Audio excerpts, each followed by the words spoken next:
새로운 간병인으로서 첫 발을 내딛는 일, 막막하고 또 뭐부터 해야 할지 걱정되실 수 있죠. 하지만 괜찮습니다.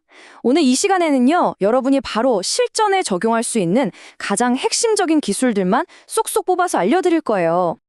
아마 지금 가장 궁금해하실 질문이 아닐까 싶은데요. 자, 지금부터 간병 첫날에 꼭 알아야 할 필수 기술들 하나씩 명확하고 또 아주 실용적인 팁으로 함께 살펴보겠습니다. 첫 번째 핵심 기술, 바로 안전한 식사 시간입니다. 뭐니 해도 환자의 건강과 정말 직결되는 부분이니까요. 가장 먼저 그리고 가장 중요하게 짚고 넘어가야 할 내용이죠. 안전한 식사의 시작은요, 다른 무엇도 아닌 바로 자세에서 시작됩니다. 이 올바른 자세를 유지하는 것만으로도 질식이라는 정말 치명적인 위험을 크게 줄일 수 있거든요. 여기 사진을 보시면 자세가 얼마나 중요한지 바로 아실 수 있을 거예요. 왼쪽처럼 상체를 90도로 딱 세워주면요, 중력에 자연스럽게 음식을 식도로 내려보내주거든요. 근데 오른쪽처럼 애매하게 누워있으면 음식물이 길을 잃고 기도로 들어갈 위험이 확 높아지는 거죠. 여기에 딱 두 가지만 더 기억해 주세요. 고개를 살짝 앞으로 숙이고 턱은 가슴 쪽으로 당겨주는 겁니다. 이 간단한 동작이 식도를 넓혀주고 기도를 좁혀주면서 음식이 안전한 길로만 가도록 도와주는 거예요.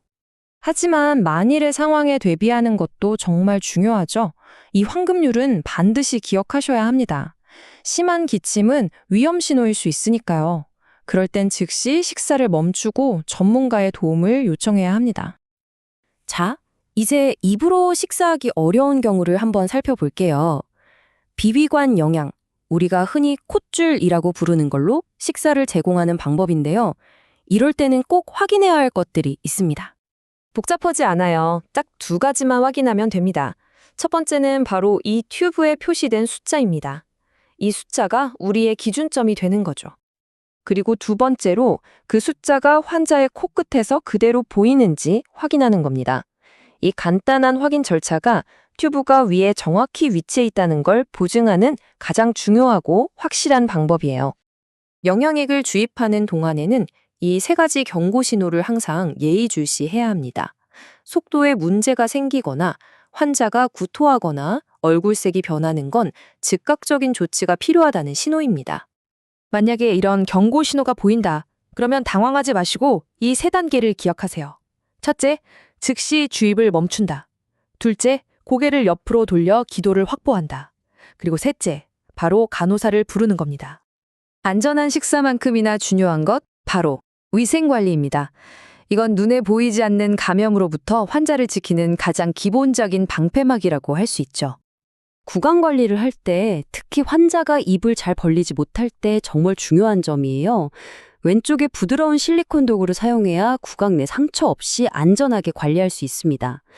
오른쪽에 있는 딱딱한 나무 서랍자, 이건 절대 사용하시면 안 됩니다. 이것 역시 감염 예방을 위한 아주 중요한 황금률입니다. 소변 주머니를 방광보다 항상 낮게 유지해야 소변이 역류해서 생기는 요로 감염을 막을 수 있거든요. 그리고 바닥에 닿게 두는 것도 세균 감염 위험 때문에 절대 금물이고요. 자, 이제 마지막으로 환자뿐만 아니라 우리 간병인 자신도 지키기 위해서 꼭 알아야 할 이동 및 옷 갈아입히기 기술을 살펴보겠습니다. 휠체어를 사용할 때 절대 잊지 말아야 할 첫 번째 원칙. 환자를 옮기기 전과 후에 반드시 항상 브레이크를 잠가야 합니다. 정말 이 작은 습관 하나가 큰 사고를 예방합니다. 그리고 또 한 가지, 환자가 타고 내릴 때는 반드시 발판을 위로 올려두어야 합니다. 이게 별거 아닌 것 같아도 내려진 발판에 발이 걸려서 넘어지는 사고가 생각보다 정말 자주 발생하거든요. 휠체어를 어디에 두는지도 굉장히 중요합니다. 여기 보시는 것처럼 환자의 건강한 쪽에 휠체어를 두는 게 핵심인데요.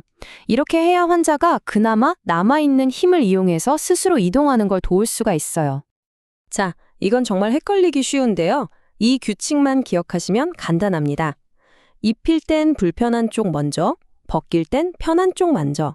그러니까 입을 땐 움직임이 어려운 쪽을 먼저 옷에 넣어주고 벗을 땐 움직임이 자유로운 쪽부터 빼내는 원리죠. 환자가 수액을 맞고 있을 땐 조금 다른데요. 이 3단제를 따라하시면 됩니다. 먼저 수액병을 소매로 쏙 통과시키고요. 그 다음에 수액 맞는 팔, 마지막으로 건강한 팔 순서로 입히면 수액줄이 꼬이지 않고 안전하게 옷을 갈아입힐 수 있습니다. 오늘 함께 살펴본 식사, 위생, 이동 기술. 이게 어떻게 보면 간병의 가장 기초이면서도 가장 핵심이거든요. 이 기본기만 탄탄히 다져두셔도 여러분은 훨씬 더 자신감 있고 유능한 간병인이 될 수 있을 겁니다. 자, 오늘 배운 내용 중에 이건 정말 당장 실천해봐야겠다고 생각한 기술이 있으신가요? 작은 실천 하나가 여러분과 또 환자 모두에게 정말 큰 변화를 가져다 줄 겁니다.